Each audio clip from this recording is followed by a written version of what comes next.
This story was originally published in The Undead That Saved Christmas, Volume 3, Monster Bash, published by Rainstorm Press. The show must go on. A Christmas tale of zombies and pantomime. Note: all zombie conversations in hitherto indecipherable dialect have been translated for your convenience.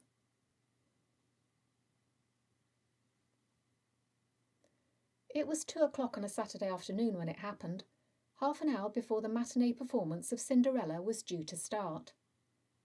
That was when the horde of zombies bashed down the door. This entrance was overly dramatic, seeing as the door wasn't actually locked, and they could have just turned the handle, like any sensible person. But hordes of zombies aren't generally known for being sensible, and they do like to make a statement. The zombies, as you would expect, thrashed and chomped their way through the pathetic, screaming cast of the Downtown Community Theatre Company's Cinderella, all of whom had been preparing for their performance in their communal dressing room. Luckily for the zombies, there were no heroes or he-men in this cast to put up any kind of battle. And then the zombies left, off to find another production to disrupt, no doubt. Only minutes before, the cast had been having animated conversations about which of their friends were coming to the performance, and whether or not they were going to remember their lines. Now all they could manage was the odd grunt and an involuntary jolt of the limbs that remained attached to their bodies. Cinderella was the first to stir. She pushed herself up to a sitting position and looked around the dressing room, her head lolling from side to side, on account of it only being attached by a few sinuous strands. Undeadness, she thought, felt surprisingly like normal. But if you are undead, then undead is normal, so that actually means very little. She didn't remember very much of what had happened, although she knew that she had fainted after the prince had had a chunk bitten out of his leg. Something in the recesses of her brain made her shudder at that, even in her current state. As she surveyed the devastation, there was something else nagging her in that annoying way that feels like someone tapping on your shoulder. Her eyes literally swung over towards the clock. Then she noticed the poster advertising the performance, and something clicked in her brain. An ultimate truth that every thespian has believed in since time immemorial. No matter what has happened, or what difficulties have to be overcome, the show must go on. There was a lot to be done. First off, Cinderella hooked her head into a scarf, placed it back onto her neck, and tied the ends to her waistband. It wasn't the most secure of get-ups, but it would have to do. Then she started to rouse the rest of the cast. As she looked around, she could only really recognise who was who by what costume they were wearing. It was, quite frankly, lucky that they were already changed. Come on, everyone. Only 30 minutes to curtain up. We need to make the best of a bad job here. Chop chop. As heads began to rise up from the floor, some attached to bodies, some not, Cinderella started to assess the damage. Mathilde and Eliza, she thought, were much improved by their new appearance. She had always wondered why ugly sister just meant the application of an enormous beauty spot and an excess of lurid makeup to an otherwise presentable man. Sunken eyes and an uncontrollable dribble was so much more believable. However, there was some work to be done to make Prince Charming show ready. "What the hell are you doing?"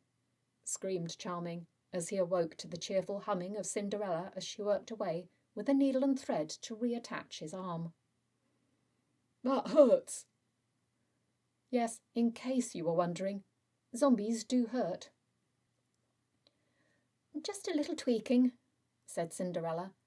We want your jacket to hang nicely, and if you don't have two arms to play with, you're going to find it mighty difficult to place the slipper on my foot with any semblance of decorum.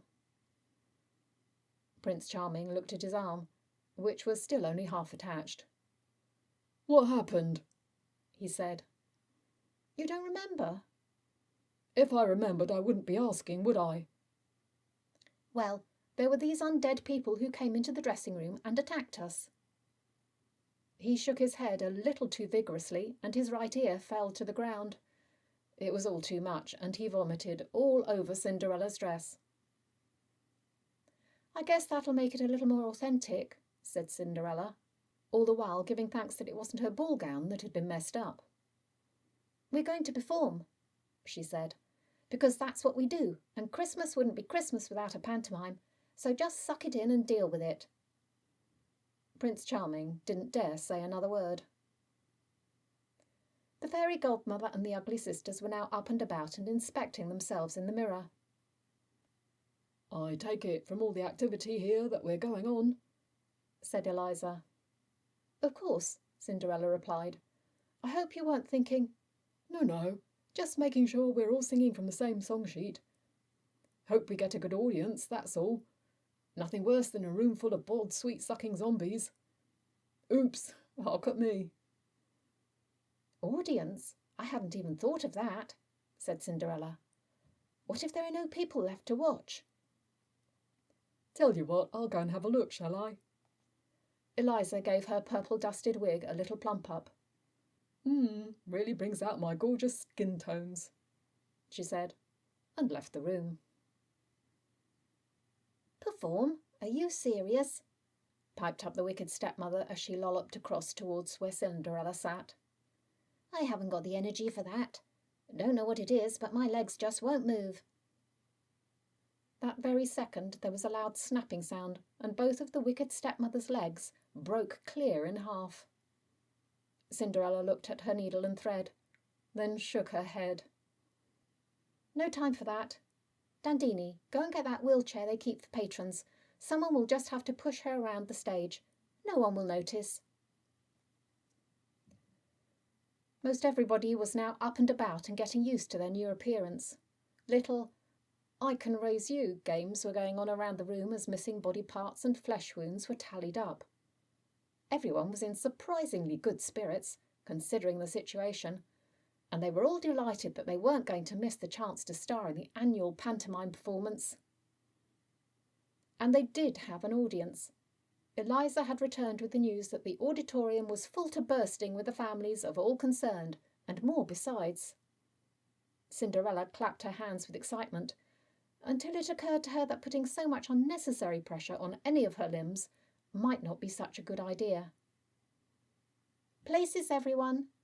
she cried. As the music started to play, Cinderella carefully positioned herself by the fireplace on stage, and then the curtain was raised. A collective gasp bounced around the auditorium, and the conductor froze, causing a wind down of the orchestra, but Cinderella tried her best to ignore it. She heard her son cry out, "Is that Mummy?" but her husband didn't reply. He just sat there catching flies. A couple of elderly women a little further back in the auditorium were a bit more forgiving. "She's looking a bit grey. Maybe she's got that flu bug that's going around." "Oh, maybe she has.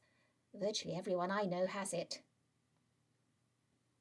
Cinderella took a deep breath and launched into her first song.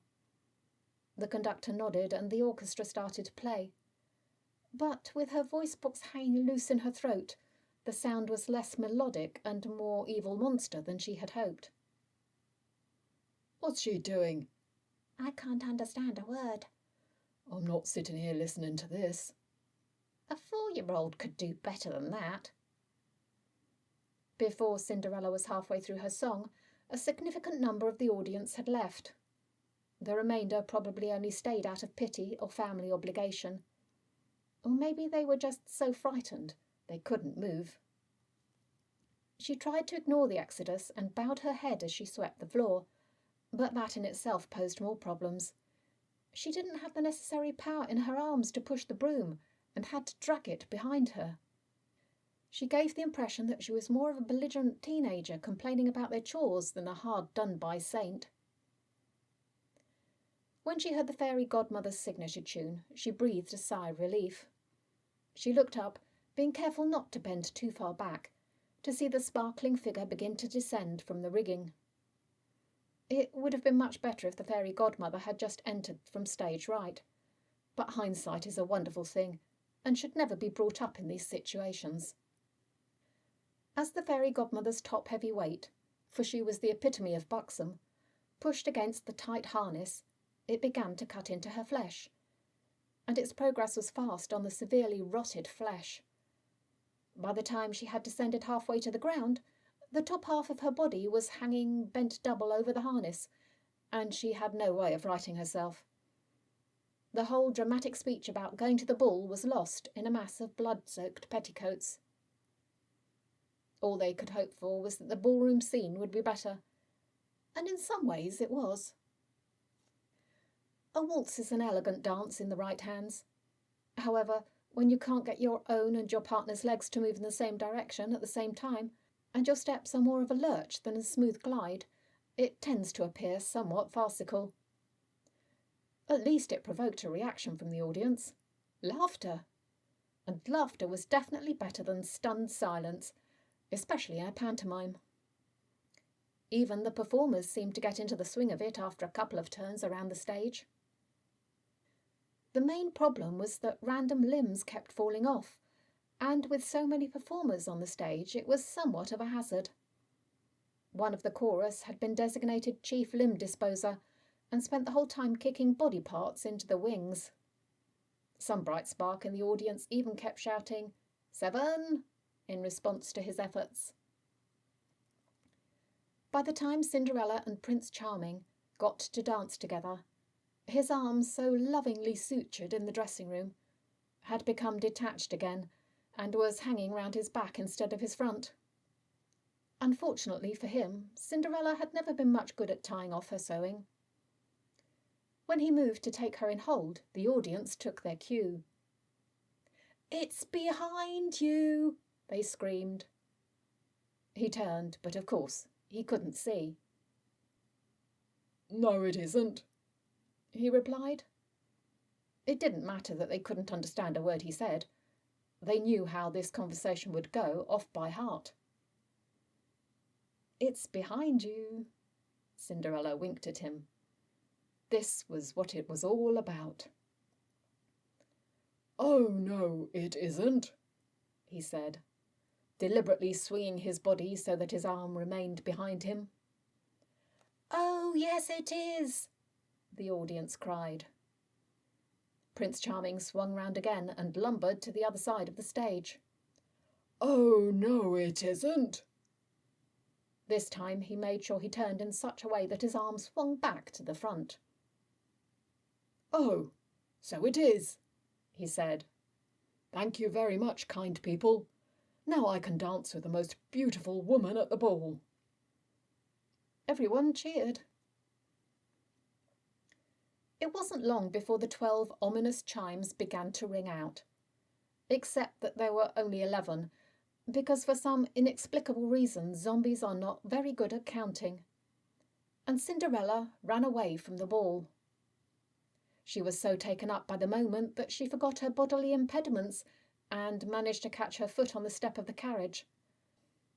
The result being that not only a slipper was left for the prince, but a foot, its toes wiggling independently. "Ooh!" cried out a child from the audience. Then another butted in. "Why don't you chuck away the slipper and just keep the foot?" Never had Prince Charming heard a better idea. He nodded his head and threw the slipper into the orchestra pit, where it landed on the conductor's head. "I will find my one true love," he declared in true princely fashion to the audience, holding the foot up high. "Dandini, do not rest until you have found the rightful owner of this foot." Hearing what had happened back out on the stage, Mathilde and Eliza felt a bit miffed. At least with a slipper they could try and squeeze into it, but a foot? Useless. Unless...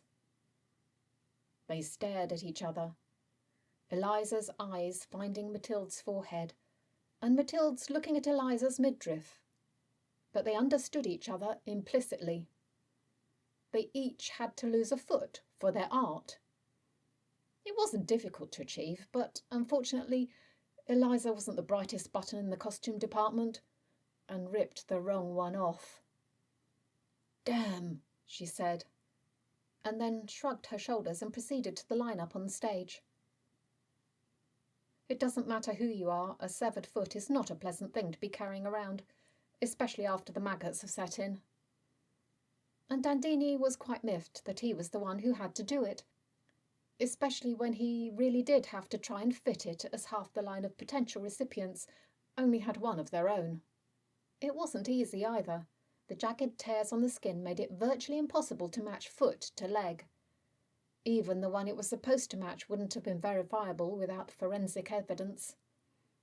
As Dandini hesitated, Cinderella started to get angry. "Maybe you should have brought the slipper instead. At least then I could have proved it was mine," she said, waving the other slipper in front of his face. That was it. He wasn't going to be spoken to like that, especially in front of an audience. He turned to Mathilde, shoving the foot against her ankle. "The foot fits," he said, and led her hopping across the stage to an expectant Prince Charming.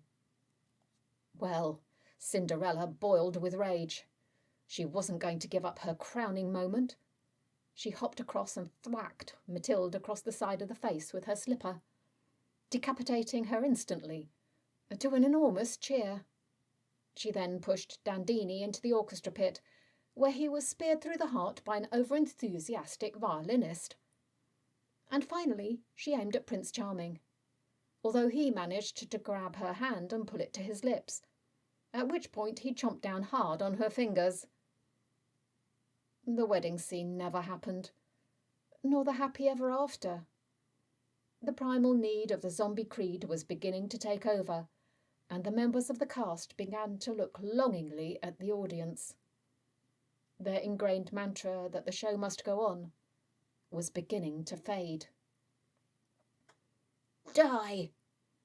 The words came from Cinderella's lips first, as her imaginary tongue licked her lips and her eyes feasted on those who were still watching. "Die!" she continued to chant as she slowly lurched forwards, taking the quickest path to her prey. "Die!" she said, as her bloody hand reached out.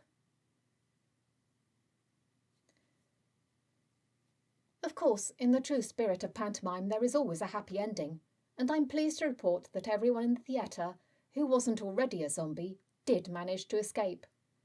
And they all agreed it had been unusual but thoroughly enjoyable pantomime. As to what happened to the zombies, well, I'll leave that to your imagination. But what I can say for certain is that they never performed again.